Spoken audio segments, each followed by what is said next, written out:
नमस्कार, मैं हूँ मनविंदर। आप सभी राष्ट्रवादियों का एमबीएन नेटवर्क में एक बार फिर से बहुत-बहुत स्वागत है। बांग्लादेश बॉर्डर पर इस समय जो कुछ हो रहा है, वो सिर्फ सीमा विवाद नहीं है, बल्कि एक बड़े क्षेत्रीय टकराव की आहट है। एक तरफ घुसपैठ की कोशिशें, दूसरी तरफ जवानों के बीच हथियार तने हुए हैं। लेकिन सबसे बड़ी खबर दिल्ली से है। गृह मंत्री अमित शाह ने रातों रात बीजेपी चीफ को बुला करके एक ऐसी गोपनीय मीटिंग की है जिसने पूरे दक्षिण एशिया की राजनीति में हलचल मचा दी है। आखिर क्या है अमित शाह का वो एक्शन प्लान जिसे सुन करके ढाका से लेकर के दिल्ली तक हड़कंप मचा हुआ है? आज इसी पर विस्तार से चर्चा करने के लिए मेरे साथ आप देख रहे हैं साथ वाली स्क्रीन में जुड़ चुके हैं सत्योलॉजी से आदित्य सत्संगी जी। नमस्कार, बहुत-बहुत स्वागत है आपका आदित्य जी। नमस्कार, वापस बुलाने के लिए बहुत-बहुत धन्यवाद। आपको और आपके दर्शकों को मेरा प्रणाम। आगे बढ़ने से पहले आप सबसे अनुरोध भी है, चैनल को सब्सक्राइब कर लीजिए और वीडियो को जल्दी से लाइक कर लीजिए। तो आदित्य जी, बॉर्डर पे जो हालात बिगड़े-बिगड़े से दिख रहे हैं, बीएसएफ और बीजेपी के बीच हर दिन हम देख रहे हैं, झड़पें हो रही हैं। अमित शाह जी ने इस संवेदनशील माहौल में जो गुप्त मीटिंग की है, उसे आप कैसे देखते हैं? क्या भारत अब सॉफ्ट पॉलिसी छोड़ करके कोई हार्ड एक्शन प्लान लेने की तैयारी में है? देखिए, भारत अपनी स्वाभाविक स्थिति में 2014 में पहुंच चुका था और हमारा जैसे मैं तो बड़ा प्रसन्न रहता हूं कि भारत जो आज वो काम कर रहा है जो उसको करना चाहिए, ट्रेडिशनल करना चाहिए। देखिए, सॉफ्ट पावर जब आप बोलते हैं ना, ऐसा लगता है कि सॉफ्ट बॉल की बात कर रहे हैं आप। कोई गेंद है, कोई नींबू का पानी, ऐसे बात कर रहे हैं। ऐसे भारत तो इतिहास ही रहा है, हम आक्रमण करते हैं अधर्मियों पे। जिस तरह बांग्लादेश में हिंदुओं की हत्या की जा रही है, बांग्लादेश की गवर्नमेंट इन्वॉल्व है डायरेक्टली। वहाँ पे एक जगह है गैधाव, नॉर्थ बांग्लादेश में, मैं एक्चुअली नाम ठीक से बोल नहीं पा रहा हूँ, जहाँ पे वंदे मातरम की रचना की गई थी। जहाँ पे भी गायधाव जहाँ पे जो है उसका संबंध महाभारत से भी आता है। अब ये सब जगह जो हमारे जो करमचंद जो थे उन्होंने दे दी, करमचंद और दूसरा जवाहर, दोनों ने दे दी। अभी जवाहर और करमचंद की क्या औकात, उनको क्या मालूम था कि ये तो महाभारत से संबंधित है।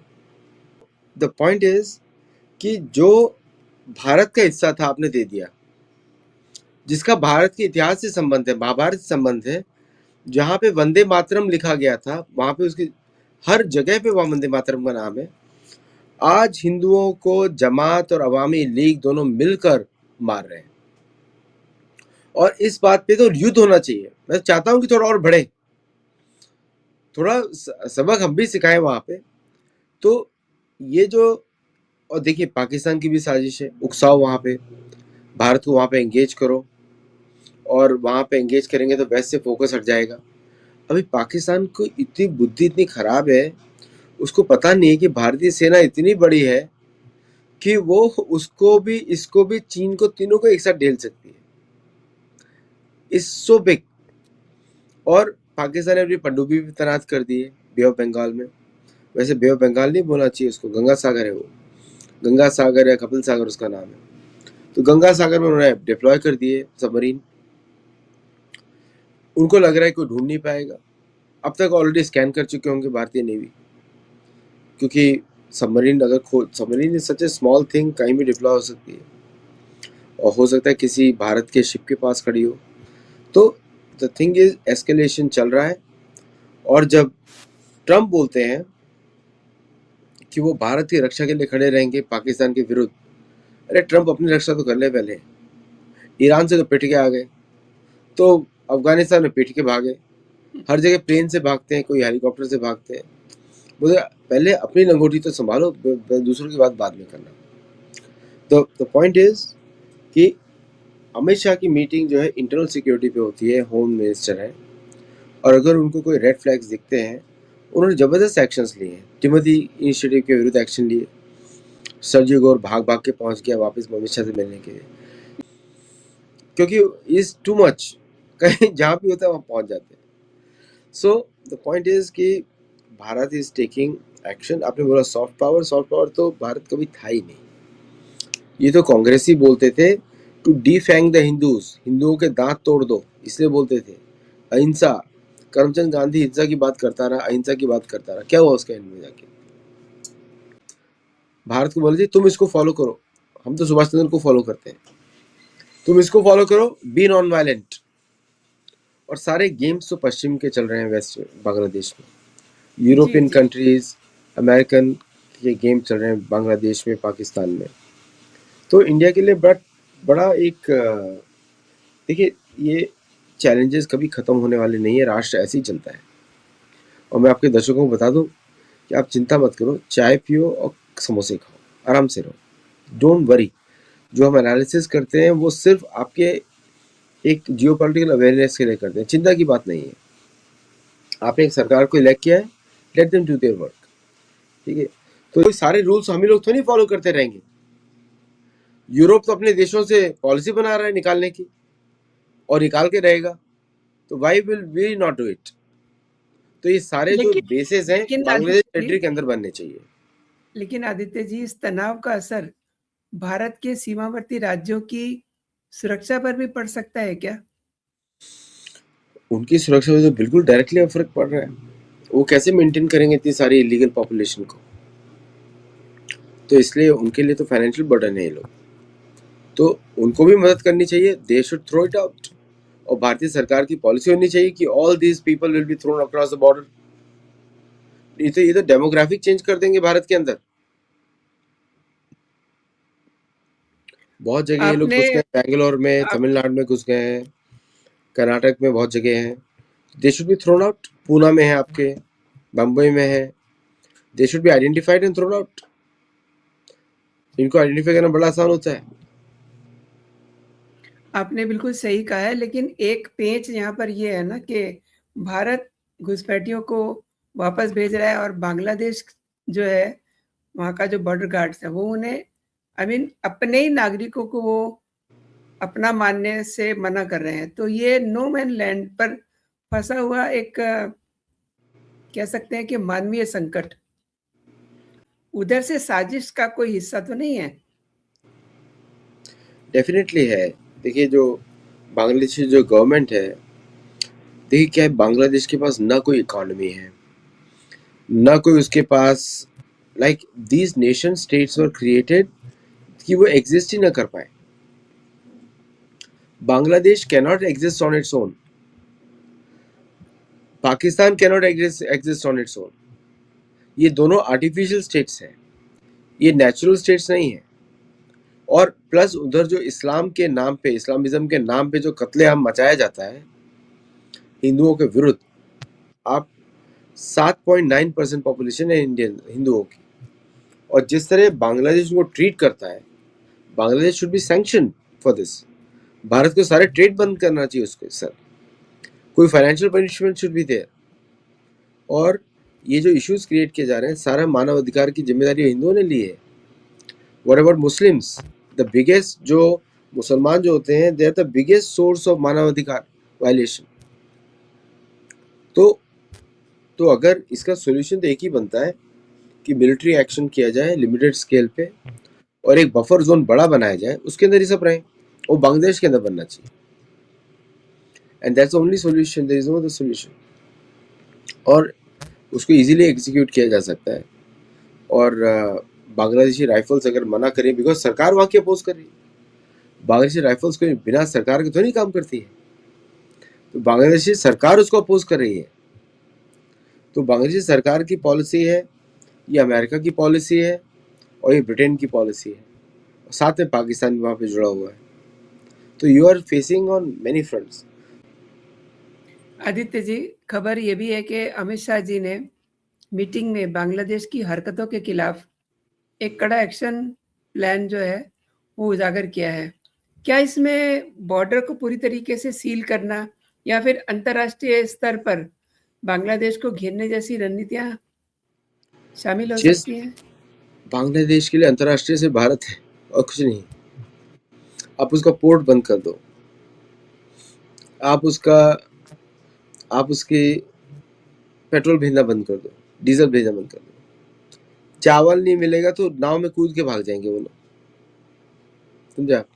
तो Bangladesh one of the largest rice producers, export नहीं कर पाएगा फिर क्या होगा? So there are many things India can do, जो भी कर नहीं रहा है वो बांग्लादेश को समझ में आना चाहिए। अभी तो उन्होंने छोटा मोटा एक्शंस लिए हैं, they can't send A goods through Bombay, छोटे मोटे एक्शंस लिए उन्होंने। और बांग्लादेश कैन नॉट सर्वाइव अगर भारत एयर स्पेस बंद कर देता है for Bangladeshi planes, any planes, कहाँ जाएगा बांग्लादेश, किधर जाएगा? So there are many things India can do for Bangladesh. India is the international, बाकी कोई कंट्री मायने नहीं रखता। और भारत सैंक्शंस लगाए और बोले अमेरिका को you can't enter, sanction policy होनी चाहिए। And once you do that, क्योंकि और मुझे लगता है कि भारतीय सरकार सब सोच रही हो कि सारे ऑप्शन ऑन द टेबल होंगे, और अमित शाह जी का बॉर्डर सील करना सोल्यूशन नहीं है, बॉर्डर को क्रॉस करना सोल्यूशन है। यहाँ पे सील करने से क्या होगा, सारी गंदगी यहाँ पे रह जाएगी, और बॉर्डर आप ओपन रखेंगे तो अपन निकाल के फेंक सकते हैं, तो यहाँ पे फोर्स यूज करनी पड़ेगी। और बांग्लादेशियों को आपको लगता है कोई अपोज करने वाले हैं? कुछ नहीं अपोज करने वाले हैं। जमात और ये सब लोग तब तक ही काम करते हैं जब तक कि इनके ऊपर कोई मिलिट्री वो नहीं आती है। तो भारत का पोजीशन चेंज होना चाहिए। मुझे लगता है, अमित शाह जी यही कर रहे होंगे कि उधर से बॉर्डर को सील करेंगे तो भेजेंगे कैसे आप? और इसमें कोई एडवांस टेक्नोलॉजी चलता नहीं है।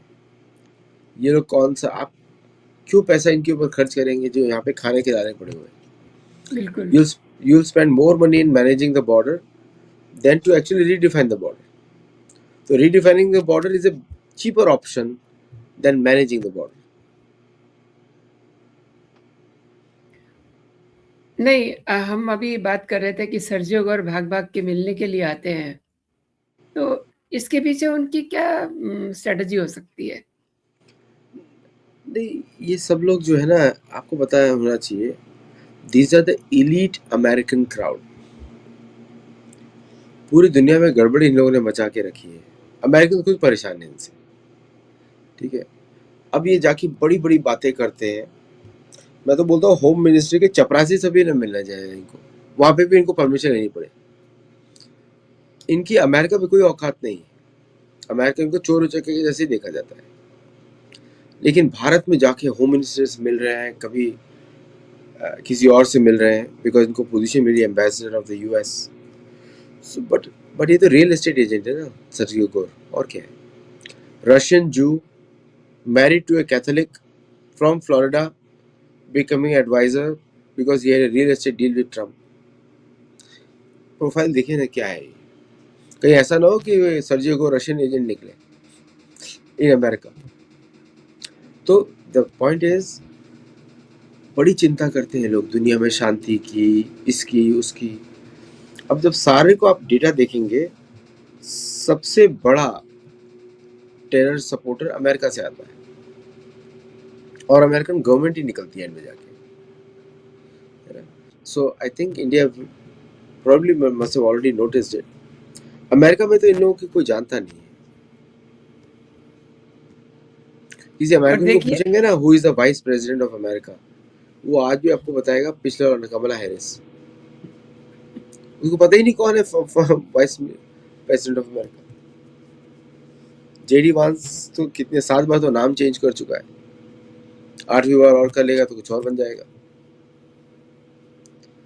सो आई थिंक रियलिस्टिक असेसमेंट होना चाहिए भारत में। मैं ये समझना चाह रही थी कि बार-बार जो सर्जियो गौर मुलाकातें कर रहे हैं, इनको क्या चिंता हो रही है मैथ्यू की? नहीं, मैथ्यू की चिंता नहीं है। इनको लग रहा है भारत से उसके रिश्ते अच्छे होते रहे। भारत के रिश्ते जनता से आप अच्छे, जनता में अच्छा आपका प्रभाव होगा तो अपने भी अच्छे होंगे। कोई अमित शाह जी कोई हवा में तो नहीं बात करेंगे कि उनको लगेगा जनता का मूड अच्छा है तो चलिए अच्छे रिश्ते अच्छे हो गए। आप H1B का वीजा, तो ये these are all photo ops, narrative building. हम कितना एंगेज कर रहे हैं अमेरिका को, भारत को। अब इनको लगता है कि एंगेज करने से इनकी पॉपुलैरिटी बढ़ जाएगी। भारतीय पॉलिटिक्स सोशल मीडिया पे नहीं चलती, अमेरिकन पॉलिटिक्स सोशल मीडिया पे चलती है, अमेरिकन सोशल मीडिया पे चलती है। भारत में कोई भी वोट नहीं करता सोशल मीडिया देखकर, है ना। लोग हमारे यहाँ पे तो भाषण की कमी नहीं है, जिसको बिठा दो भाषण देके जाने वाला है आपको। अमेरिका में इनको भाषण प्रिपेयर करने पड़ते हैं। तो सर्जी गोर का अनरियलिस्टिक असेसमेंट है भारत के बारे में, प्लस इनके पीछे चर्च है। ये दोनों कैथोलिक है, मार्को रूबियो और ये दोनों कैथोलिक है। कैथोलिक और क्रिश्चियन जानी दुश्मन होते हैं एक दूसरे के, like Shia and Sunni. Catholic लड़की क्रिश्चियन लड़के से शादी नहीं करती, क्रिश्चियन लड़का कैथोलिक लड़की शादी नहीं करता। ऐसा अमेरिका में, अमेरिका की बात कर रहा हूँ। भारत में तो सब हौच पौच है, किसी को पता ही नहीं क्या चल रहा है। तो कैथोलिसिज्म और क्रिश्चियनिज्म दो अलग रिलीजन्स हैं, और उनमें शिया और सुन्नी वाली लड़ाई चलती है। तो गवर्नमेंट है प्रोटेस्टेंट मतलब क्रिश्चियनिज्म वाली, और ये दो मिनिस्टर्स हैं कैथोलिसिज्म वाले। सो इसलिए, और जेडी वांस भी कैथोलिसिज्म। जेडी वांस को तो पता ही नहीं थाली के बैंगन ने कल क्रिश्चियन बन जाएंगे, मुझे पता नहीं। आज कैथोलिक हैं, कल क्रिश्चियन बन जाएंगे, परसों कुछ और बन जाएंगे, मुझे कुछ समझ में नहीं आता उनका। बट तो यही वो image building to show to the American leadership कि देखो कितना एंगेज कर रहे हैं। $20 बिलियन का फंडिंग लेकर आए हैं भारत से। अमेरिका को तो $20 बिलियन भारत को देना चाहिए। अब ये नहीं बता रहे किसने इन्वेस्ट किया है। Anyone who is investing from India into US is buying the company, ये नहीं बता रहे। तो मतलब प्रॉफिट इंडिया को जाएगा ना। सो इसलिए ये सब नैरेटिव बिल्डिंग है, शो ऑफ है। I don't think so Bharat के लोग, ये भारत की गवर्नमेंट इस पर ज़्यादा विश्वास करेगी। ऑर्डिनरी भारतीय trust Russia more than America today. सही कह रहे हैं, क्योंकि जो डील सुनी जा रही है वो तो रशिया के साथ बहुत अच्छी हो रही हैं भारत की ना। रशिया के, अमेरिका को सबसे बड़ा टेंशन रहता है कि भारत रशियन वेपन्स खरीदेगा। जी। अब Bharat is a net exporter right now, ये भूल गए। अभी तो कावेरी इंजन पे भी भारत ने 73 किलो न्यूटन का टेस्ट कर लिया है, 85 चाहिए उसको। 12 बढ़ाने के लिए they will work on it, तो इंजन की भी जरूरत नहीं पड़ेगी। तो सर्जी गौर को पूछना चाहिए, भाई साहब आपने अभी तक जी के इंजन सप्लाई किए हैं कि नहीं किए। दूसरा क्वेश्चन पूछना चाहिए, आप बहुत इधर उधर घूमते हो, थोड़ा अपने नेटिव अमेरिकन के बारे में हमको बताइए, क्या कर रहे हैं आप उनके साथ, है ना। और बांग्लादेश के ऊपर खुल के एक्शन ले। 71 में इंदिरा गांधी ने किसी की नहीं सुनी, तो आज ले। और क्योंकि बांग्लादेश को आप बिना सैन्य शक्ति के नहीं झेल सकते। ये इस्लामिक जेलटिज्म है, इस्लामिज्म है, प्योर टेररिज्म है, तो उसको आप बिना उसके नहीं झेल सकते। उसके लिए आपको मिलिट्री एक्शन लेना पड़ेगा ऑन द ऑफिशियल्स के। और भारत के अंदर तो बिल्कुल भी नहीं इनके बनने चाहिए। 5 किलोमीटर का स्ट्रिप एक्वायर करो, सबको भेज दो 3 मिलियन पीपल, जितने भी पकड़ पकड़ के लाओ, दूसरे देश ट्रेन लगाओ, वहां से सीधा बॉर्डर पे लाके धक्का दो। लेकिन एट सीरियस नोट, बॉर्डर पे जो हालात बन रहे हैं जिनको हमने डिस्कस किया, आने वाले दिनों में क्या सीन देखते हैं? भारत को मालूम है it is a trap for the western front. तो भारत ऐसा कुछ भी नहीं करेगा जो आपको, मुझे लगता है कि जो मैं बोल रहा था पहले, वो ऐसा करना चाहिए सजेशन में या होना चाहिए, लेकिन रियलिस्टिकली भी ऐसा कुछ भी नहीं होगा। उल्टा मुझे लगता है कि ऐसा ना हो कि भारत इनको लेकर आए, कंसंट्रेशन कैंप्स में डाल दे, लाइक नो वीजा, क्योंकि वो लॉ नहीं लग सकता, सिटीजन नहीं है भारत में। भारत का ऐसा पॉलिसी नहीं है कि यहाँ पे बच्चा पैदा होगा तो अमेरिकन इंडियन सिटीजन बन जाएगा, ऐसा नहीं है। तो इन लोगों को तो भारत से निकालना ही पड़ेगा, और जिस तरह बर्मा ने निकाला इनको, धक्के देके निकाल दिया। अगर मिलिट्री जनता हो बर्मा कैन रिमूव देम, तो इंडिया को तो लीगल राइट बनता है निकालने का। कश्मीर में बसे हुए हैं, कांग्रेस गवर्नमेंट ने जम्मू में बसाया इनको ताकि हिंदू माइनॉरिटी में आ जाए। Farooq Abdullah and his family and other Mehbooba Mufti, ये सब इन्वॉल्व थे उधर। देखिए, जहाँ हम सोच भी नहीं सकते, लाइक अभी पिछले दिनों महाराष्ट्र में पूरे इनको भगाया गया था। इसी तरीके से कई हिस्से गुजरात के हैं, वहाँ से इनको हटाया जा रहा है, इनके जो अड्डे बने हुए हैं उनको हटाया जा रहा है। तो इट मीन्स गवर्नमेंट कुछ सोच करके ये सारे कदम उठा रही है ना?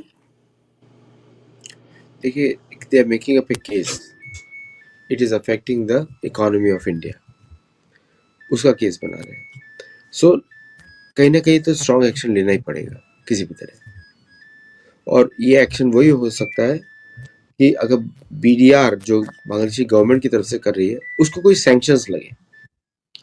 जैसे कि अगर हिंदू हत्या का एक भी इंसिडेंट आया which Indian media recognizes, not Bangladeshi media तो पूरी करप्ट है, so Indian media recognizes a case in Bangladesh of Hindu person getting hurt, उस पर सैंक्शंस लगाइए। That speaks more than anything else. तेल सप्लाई बंद, खाना बंद, कांट एक्सपोर्ट। अगर हम पाकिस्तान से नदियों को डाइवर्ट कर सकते हैं तो यहां से नहीं कर सकते, इजीली कर सकते हैं। तो वो करके इनको कॉस्ट ज्यादा, cheaper option is military action. और तो इसलिए जो भी मोस्ट कॉस्ट इफेक्टिव है विद मैक्सिमम इम्पैक्ट वो चूज करना पड़ेगा। 3 ऑप्शन है, बाउंड्री एक्सटेंड करें, सैंक्शंस लगाएं, और थर्ड इज जो इनके रोहिंग्या के जो भी इनके हैं ये, वो आप इनके उधर जबरदस्ती फेंक दें नाव में डाल के, और नाव का पैसा इन्हीं के रेवेन्यू से काट लें। जो भी नाव बनानी है, बांग्लादेश का जो ट्रेड आता है उसको जब्त कर लिया जाए, उसी से पैसा लिया जाए, उसी से नाव बनाई जाए और भेज दी जाए। बोलो, बांग्लादेश का पैसा बांग्लादेश को gift, like that. Some strong decisions have to be taken. लेकिन अब देखते हैं क्या होता है। मुझे तो जब भी कोई रिपोर्ट्स आती हैं कि हिंदू की हत्या हुई तो कितना दुख होता है, क्योंकि वहां के मूल निवासी है। ये सॉल्यूशन नहीं है कि हर जगह से हम हिंदुओं को भारत लेकर आए, ये सॉल्यूशन नहीं है। सॉल्यूशन ये है कि पाकिस्तान में मिलिट्री एक्शन हो so that Hindus are protected, और इधर हिंदूज एक्शन हो ताकि हिंदूज आर प्रोटेक्टेड। जो जिनका देश है उनको छोड़ के थोड़ी बेचने को बोलेंगे। ऐसे तो पूरे, अगर ऐसे देखा जाए तो हालत ही खराब हो जाएगी। सिर्फ हिंदू को एक बक्से में डाल दिया आपने, और जबकि ऐसा तो नहीं होना चाहिए कि तो some strong decision have to be taken. But ये आप याद करके रखिए, daily 1 Hindu is being killed, daily, in Bangladesh and Pakistan. ये स्थिति वाक़ई में ही बहुत गंभीर है। अदिति जी, आपने मेरे शो के लिए समय निकाला, मेरे लिए समय निकाला, और आपने मेरे दर्शकों को इन महत्वपूर्ण विषयों पे महत्वपूर्ण जानकारी दी। आपका बहुत-बहुत धन्यवाद। जय हिंद, जय भारत। जय हिंद, जय भारत।